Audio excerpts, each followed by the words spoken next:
Ito na naman ang mainit na usapin sa Senado, ang kontrobersyal na flood control project na sinasabing kinasasangkutan ng bilyong pisong anomalya.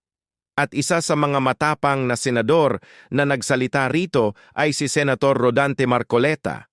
Ano nga ba ang kanyang paninindigan? Sa mga pagdinig ng Senado, hindi nag-atubiling magsalita si Senator Marcoleta. Para sa kanya, malinaw na ang flood control project ay isa sa pinakamalaking pinagmumulan ng korupsyon sa pamahalaan.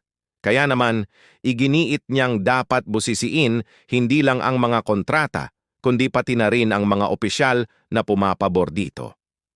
Ayon kay Marcoleta, hindi sapat na husgahan agad ang mga taong nasasangkot. Kailangan ng malinaw na ebidensya. Ngunit binigyang diin niya na kung mapapatunayang may irregularidad, dapat managot ang lahat, mataas man o mababa ang posisyon sa gobyerno. Idinagdag pa ni Marcoleta na hindi niya kayang manahimik habang nakikita niyang paulit-ulit na pinaglalaruan ang pondo ng bayan. Anya, ang bawat pisong nawawala sa proyektong ito ay pera sanang nakalaan para sa mga Pilipinong binabaha taon-taon. Malinaw din ang kanyang panukala.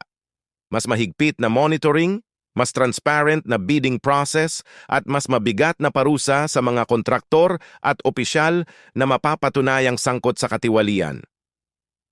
Sa gitna ng kontrobersya, naninindigan si Senator Rodante Marcoleta.